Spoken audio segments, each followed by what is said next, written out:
Well, I can tell if I get the right speaker, I get the right audience. This is very cool. You all know Peter Brant, Mariano Aguerre, and Nick Manifold. And tonight they're going to tell us the story of White Birch Farm, which is the winningest organization in American polo.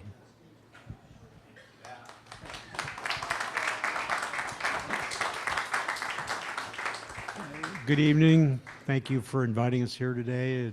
It's very, very nice. Haven't actually been in this room for a long, long time, so it's a pleasure being here. And we've just come here to play in the high goal tournaments here, which we're all looking forward to. And we just got our brains beat out in the 20 goal tournament, but we have high hopes for the tournaments coming, and it's nice to be here. Maybe just to give you a history of White Birch, and a lot of people that I see in the room probably know the history as well as I do. But we started playing polo. It was actually Alan Jerkins and Tommy Glenn, both really great horsemen. Introduced me to the game. I was first involved in horse racing, and was a great admirer of Alan Jerkins, and he was a very good friend of Tommy Glenn's, and they kind of convinced me to play indoor polo at Ox Ridge, which is in New Canaan, Connecticut, and it was a terrific game. I was really a rackets player as a kid and into college, and tennis and squash, and was a soccer player, and so I really like the idea of playing a team sport as as a young adult. I started playing when I was about 28 or 29 years old, and so it was kind of late starting. I had ridden a bit. I'd ridden horses in Colorado where I went to school, and then when I was a young kid in camp in the Adirondacks, I rode quite a bit there. But I really found the ability to play this sport was more tied to the ability to play racket sports. Helped me more than just being able to ride.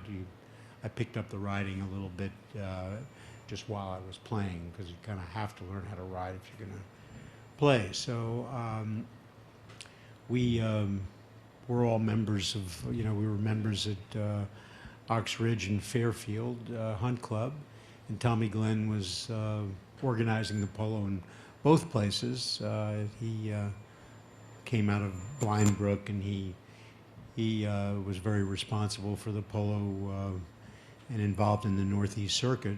So we started playing indoors and liked it, and met Tom Goodspeed, and who became a great indoor player, and he kind of helped me along. And then I had met through Tommy Glenn, Benny Gutierrez, who's a great American player, and he had just had his accident playing polo, and was kind of not working for anybody, and they'd lowered his handicap, and so I started playing with Benny, and we played a lot in the lower and medium goal tournaments, and had some success here and there. We played at Brandywine and Myopia, and we played out in Long Island and Connecticut.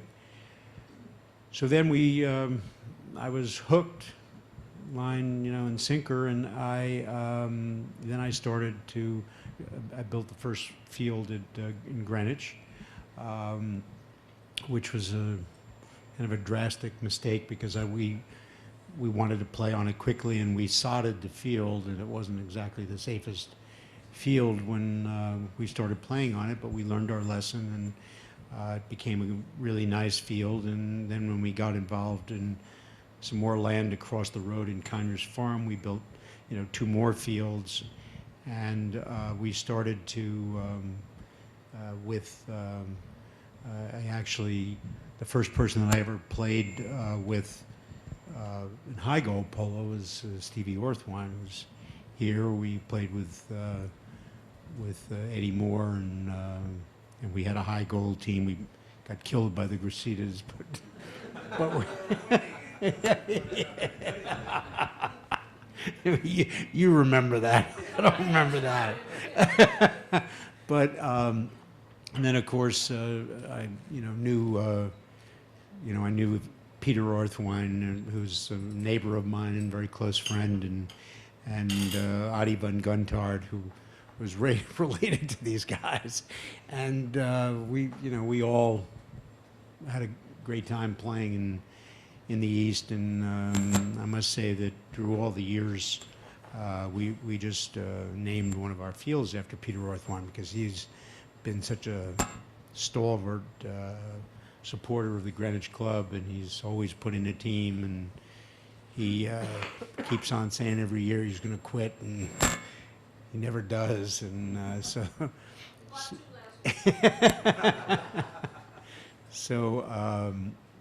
then I'm coming down to Florida and starting to play there. I first went over to England and met I met Hector Barantes, who became a very close friend, and his wife Susie, and we became very close friends, and we, decided we were going to play with Gonzalo Pires, who, really was in a class by himself at that moment. He was really an outstanding player, and one of the greatest players I've ever seen play the game. He was, just a natural. I mean, he could literally, he would smoke and have a hot dog at halftime and get out on the field and just play, 10 plus goals. He was a really great polo player, and became a very, great friend. And of course, his daughter, who's married to Mariano, Tati, I've known her since she was a little girl, and maybe she was 3-4 years old. So we've been very fortunate to have the ability to play with the same players for many years, and always try to encourage younger players to play with us, and we'd give them jobs around the barn, and they'd have chances to practice with us and then play in tournaments. And we would get accused of carrying ringers, but these were really like young kids that were trying to get up and play in the game and have the opportunity to play on good teams. Of course, everybody wound up doing that, and so a lot of the sponsors became sponsors of younger players.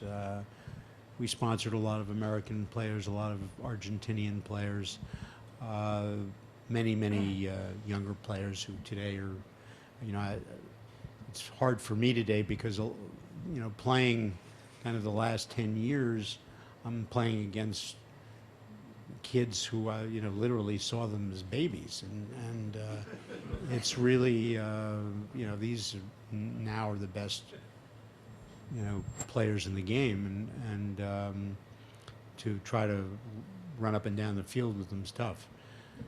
So throughout the 80s, played with Gonzalo Pires, and we won many tournaments and had great success. And then when Mariano came aboard, he played with us and played with Alfonso Pires and Paul Pires, Polita's father, and because he played with Michael Shore, who was a great friend of ours, and also a great supporter of the Greenwich Club, who passed, and Paul Pires played with him. So during that time, the Falkland Islands War came about, and most of these Argentinian players played in Greenwich, and so we had the opportunity of seeing and playing in the highest level. And it's just been it's been a great life playing. We've had our ups and downs, but mostly ups. And I love the game. I've always loved playing in the game. It's as exciting to me to play a practice as it is to play, in a final. I have a, you know, as many people remind me, my friends who don't really know that much about polo, they tell me that I have a reputation of being a bit of a hothead out there, and maybe as you get older, calm down a little bit. It used to be true. I guess it's still true. But all I can say is, you know, I'd love to answer anybody's questions. It's been, I have nothing but the best things to say about the game, and I have no ill feelings towards really anybody. I mean, I got robbed a couple of times in tournaments, but I've forgotten them.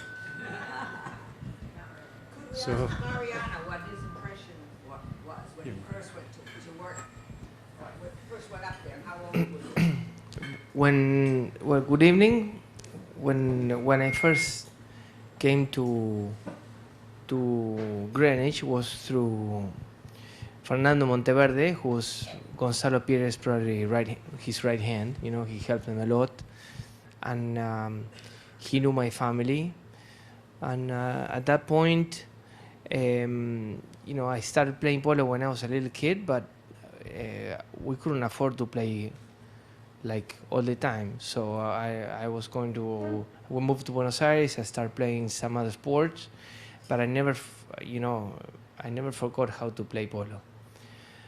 For that reason, I was 16 years old, and I wasn't competing, so my handicap was 0, and they needed a 0-goal player to play with Gonzalo, Peter, and Hector. And one day I came back from school, and my mother said, "Listen, you need to get your passport and stuff. You will receive a phone call that if you're willing to go, they invited you to play polo." That's what I wanted to do my entire life. So I never hesitated for a second. But you know, I've never been out of the country before, so I didn't have a passport. I didn't have boots. I didn't have anything. So but I got on the plane, and I never got off it.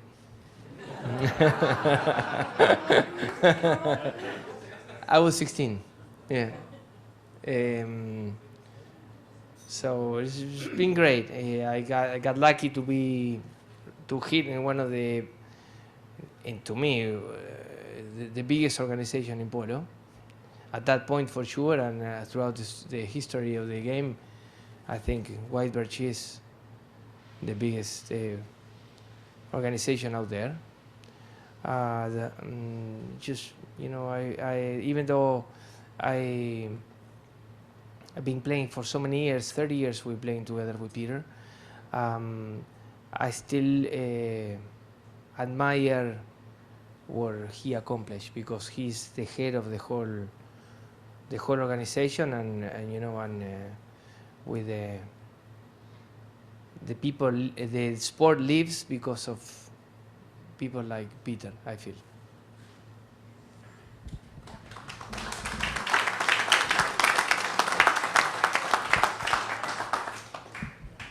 I just wanted to say that I remember the first game that he played very, very well, and I also remember, and he became a 10-goal player for many years, and very successful, great, you know, strategist and player, and maker of horses. But that first game, we weren't doing that well, I remember, and Hector Barantes might have yelled at him a little bit, and he started to cry. And he was 16 years old, and he was so disappointed in the way he had played, at least for the first half. And then he improved his game a lot the second half, and it was all smiles.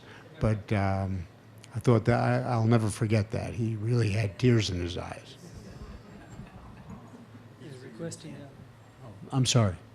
Peter, you have the reputation of having done everything perfectly well. I mean, you've always carefully selected your players ahead of the tournaments so that we had a chance of success. But one of the things that I wondered start buying the best horses from day one?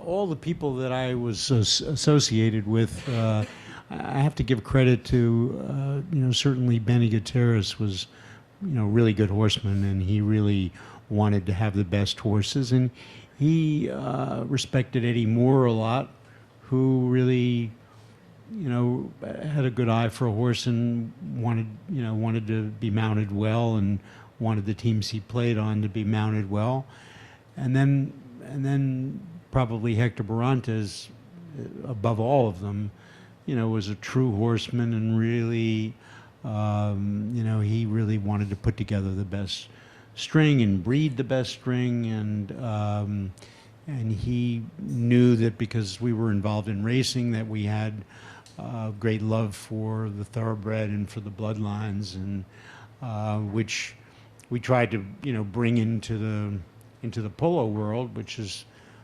taken very well. I mean, the Argentinian families all believed in the bloodlines and thoroughbreds and what nicks worked for them, and I think that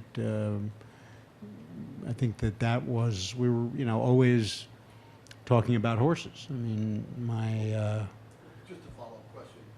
I think you were one of the first ones to start shipping thoroughbred mares to Argentina.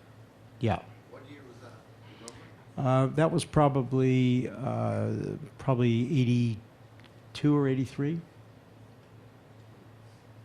And we also believed in like thoroughbred male lines that really produce good female lines, and so female blood that in the pedigree, which we believe work very well for polo breeding.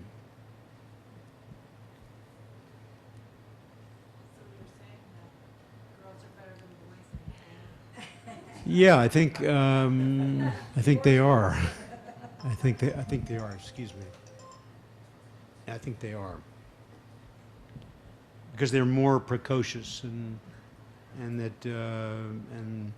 it's tougher to get a colt, with their mind on the business, and the same for even a gelding. So.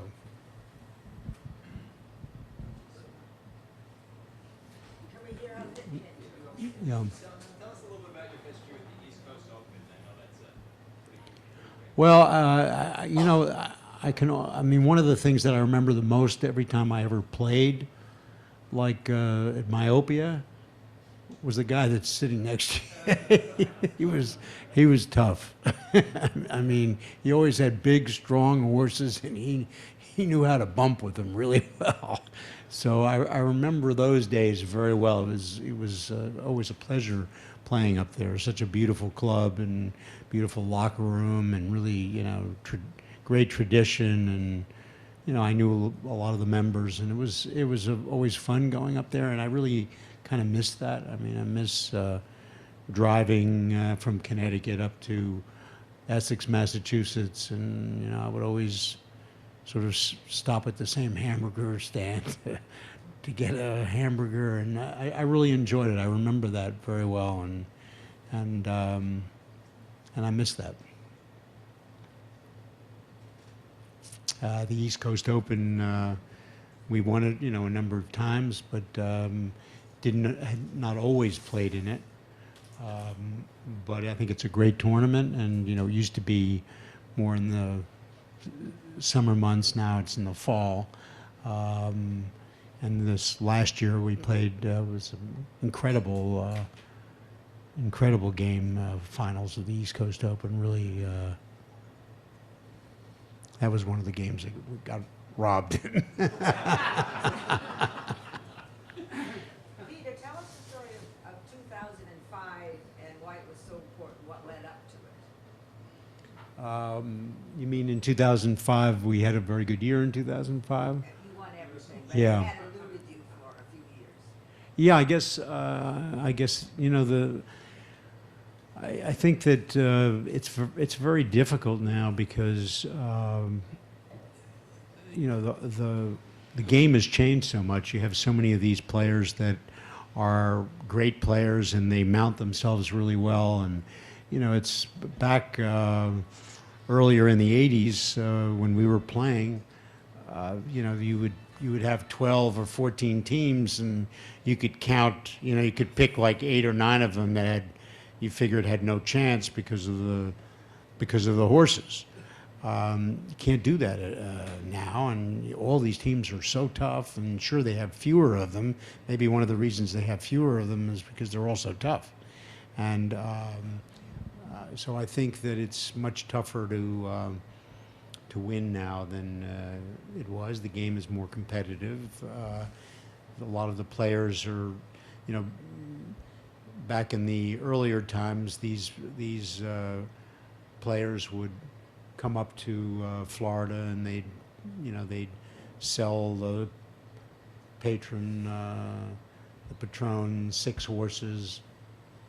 2 of them, you know, would be good. 4 of them donkeys, you know, and basically they'd just wing it. And if they lost one of the 2 good ones, they had no chance. So that you know, that's changed. The players know that they have to be well mounted to play well, and everybody is mounted well, and you have the combination of the best players on different teams. It's a very tough polo here now. Yeah, that was a good year. Did you win everything in 2005? Yeah, I think we had a very good year in 2005. I think I can remember Mariano. I think he went crazy at the end of the game. Really? Do you remember?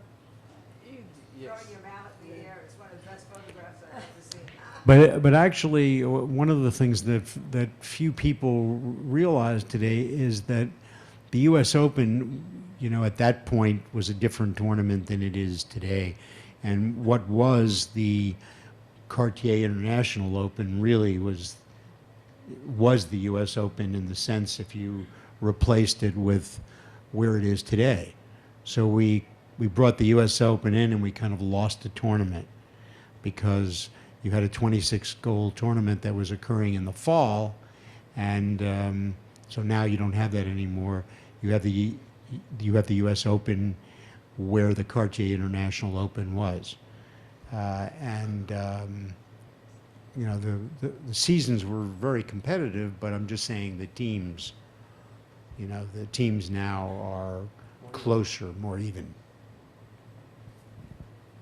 Stevie. Whereas in the 80s, when you were involved with getting, I think it was a couple of the Americas or Yes. international match on television, and I know that the USBA is very interested in, you know, marketing and getting polo on television.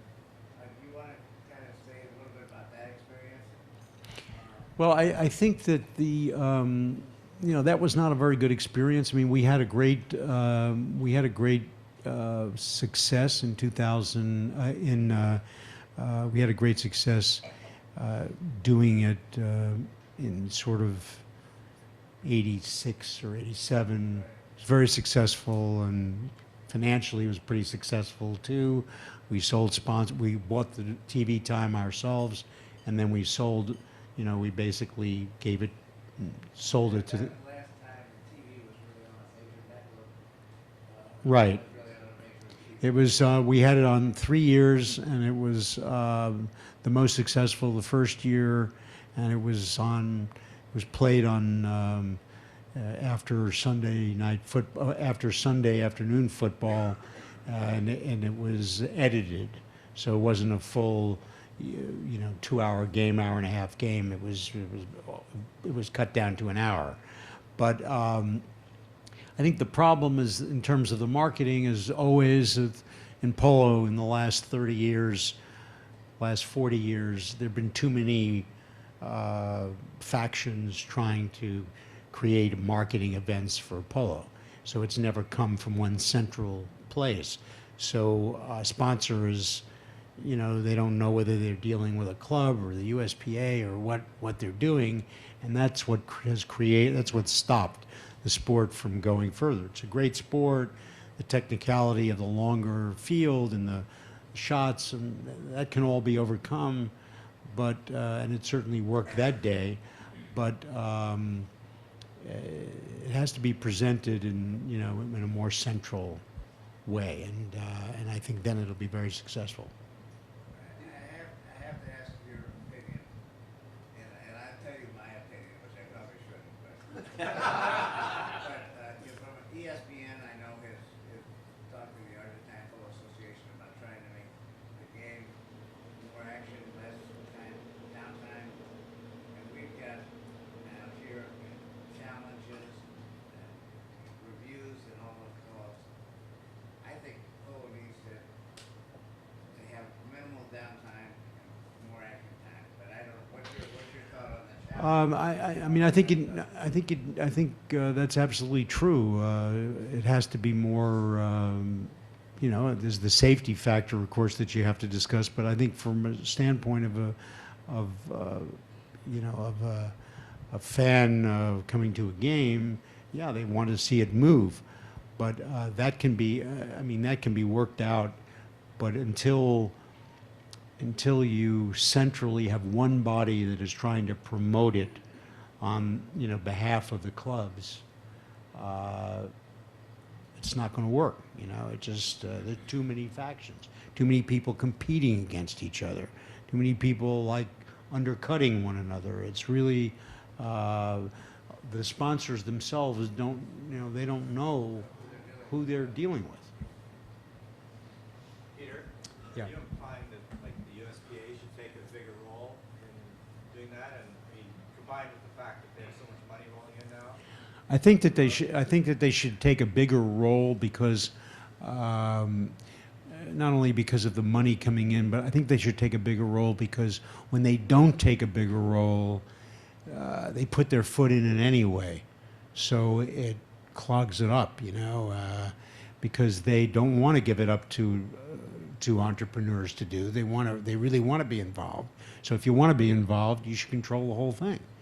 And you know, there are certain sport bodies that are very successful. The NBA, the NFL, you know, baseball.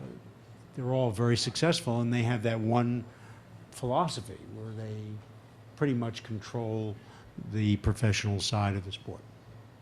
Do you think they'll ever, like the 40 goal, they have a 2-point conversion? Will they do that in a regular match? I think it brings that game. I mean, that has to evolve on its own according to what fans like, but you're never going to get to even discuss it unless you're, you know, you're in the game.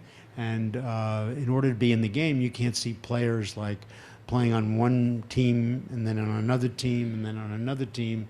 It's hard to have, you know, it's hard to root. So you really have to combine the tournaments, like you're talking about the Argentine Open, the U.S. Open. You have to combine those tournaments, and then you really have something to market. You had a very fast racehorse called Coach. Yes. Did you ever try to breed him to Argentine mares?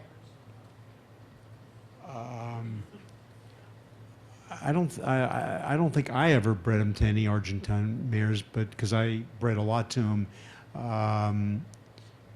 You know, we bred a Kentucky Derby winner by Gulch, Thunder Gulch, and he, unfortunately, I sold him as a yearling, but you know, we won the Derby with Swale and with Claiborne Farms, and that was a great thrill. And Gulch won the Breeders' Cup, and he was he just passed the other day. He died, and he was a great horse. He was sound as a rock, and he won the Metropolitan Mile twice, and was by Mr. Prospector, and yeah, really good horse. And we actually bought Mr. Prospector when I was playing polo down here in Florida, and from the Savin family, and brought him to Claiborne, where he stood stud. But no, I mean, I've fooled with some Argentinian mares to race, but they were no account for me. They didn't really work out.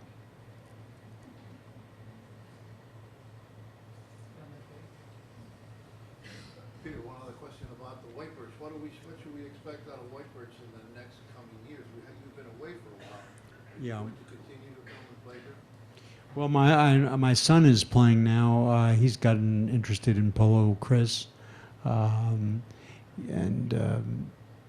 I've had a number of sons play, but then they're committed to doing other things, working and making their own life. So, but Chris, lives on our farm, and he's a very successful guy, and he played in the East Coast Open last year, and I'd like to see him do it, and I'd like to continue playing as long as my bones will allow me to.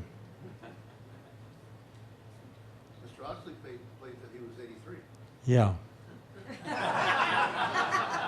I'm not making any promises, but my promise is that the one I make to Peter Orthwine, that I won't quit before he quits. That's Being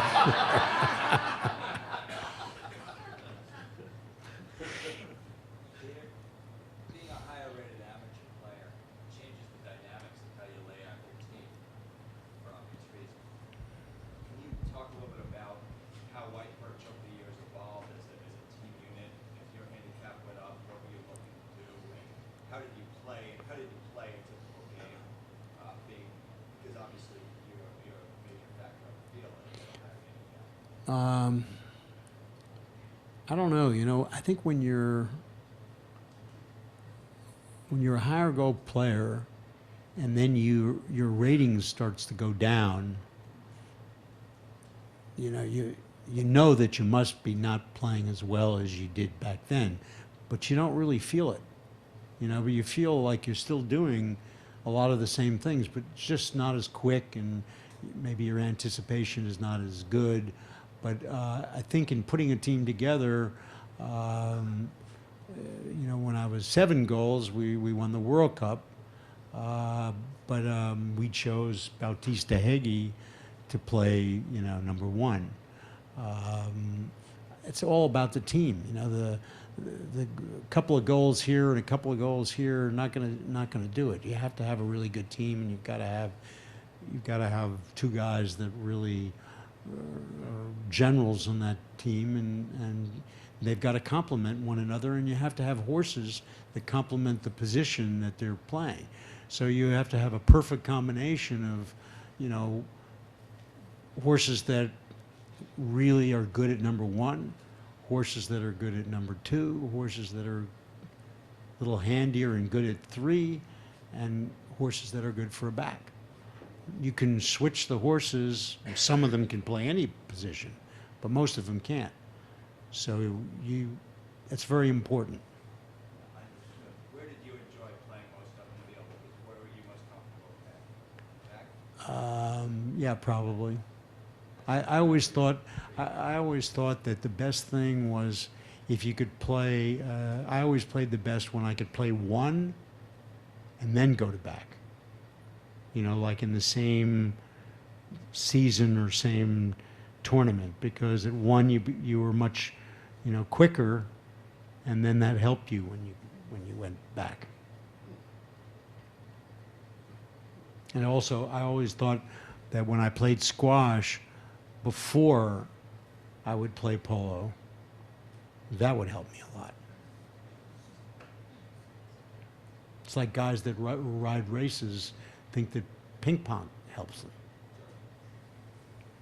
What would you say were the issues that you would say for the USBA or for whatever happens in polo that are the most important things that they take care of and they can do right, and how would they do it for the future of the sport? What would you, if you were looking at the future, how would you say that the sport should proceed? I'd talk to you like a marriage counselor. You got to communicate. That's basically it. They have to communicate with their constituency because it varies so much, their constituency, and they've got to be, like now they communicate a lot better than they did, 15, 20 years ago. It's not as much of a, good old boy network. It really, the days going back to our friends like George Haas and guys like that, they loved the game and they really tried to help the game, but they had a different philosophy. And they don't want to see, they don't want to see the game getting publicity or commercialize it or do anything. They wanted the opposite. So, I think that now I've been very impressed with, what I've seen in the USPA. Like, I feel a change coming, and I think that's really good. Before, I sort of felt like I'm not going to bother with them. They have their own idea, and that's what they want to do, and and that's it. They've been around longer than I have, so let them do it. It's not I'm not hungry for power or anything. So basically, I think now I feel more positive about it. How long has Nick been? I keep on asking him that. He doesn't really ever give me an answer. Nick, how long? Since 1990, I was fortunate to meet Hector Barantes. I grew up in Australia, and when I was 18, I went to work for him for 3 years in Argentina.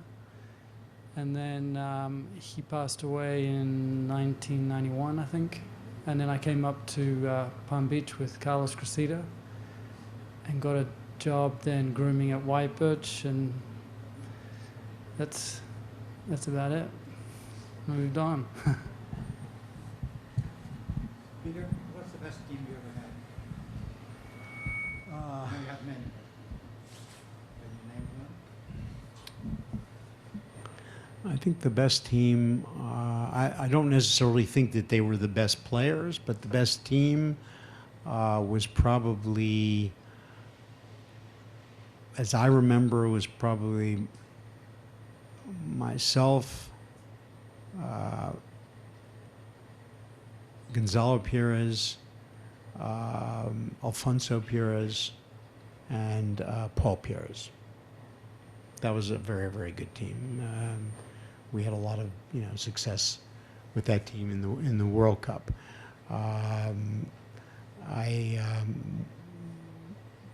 When playing with Mariano and playing with Cambiaso was that was a good team. But I think that as I remember back then, when you only can judge a team by who you're really playing against. So if you're playing against competition that is not as good and you don't know that at the time, then you have an image of having things happen very easily. But we've had a lot of good teams. I mean, we've played with a lot of great players. We played with Mike Asaro. We played with Carlos Cressida.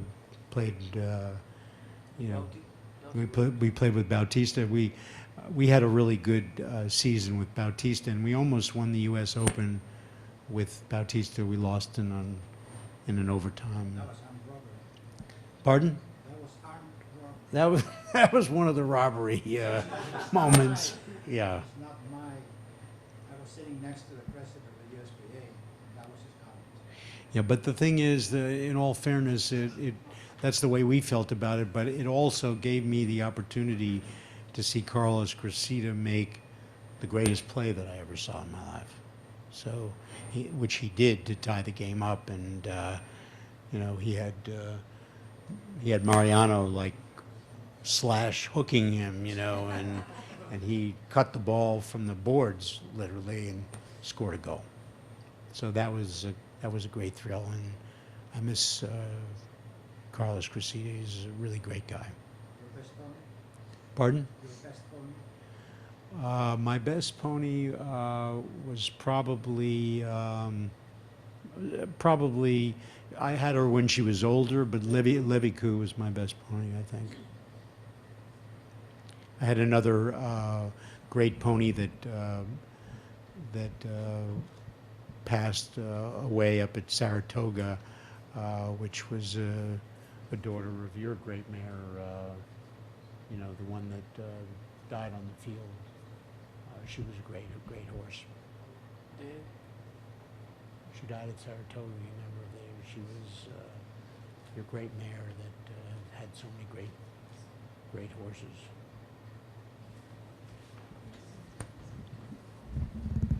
And I had a horse called 50 that was a really great horse.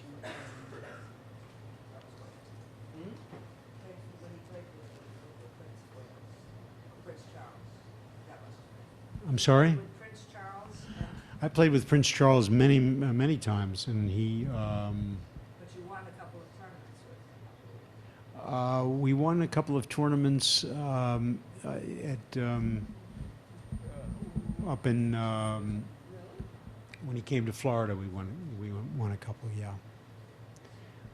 But in England, I played against him. Never played with him. Peter, Mariano has 600 horses. How many horses do you get? Altogether, I'm probably only carrying myself now about 35, 40.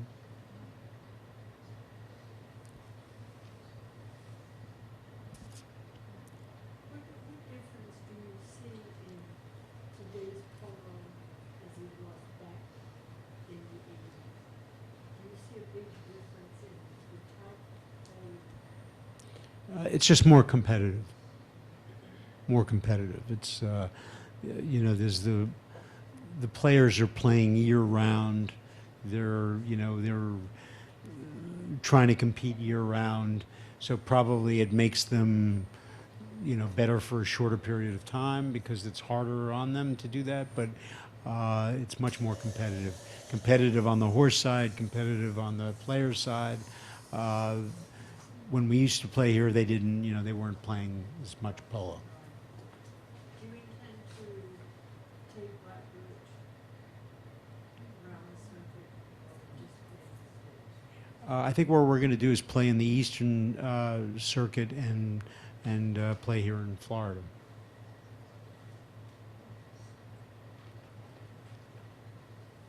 Unless somebody invites us someplace.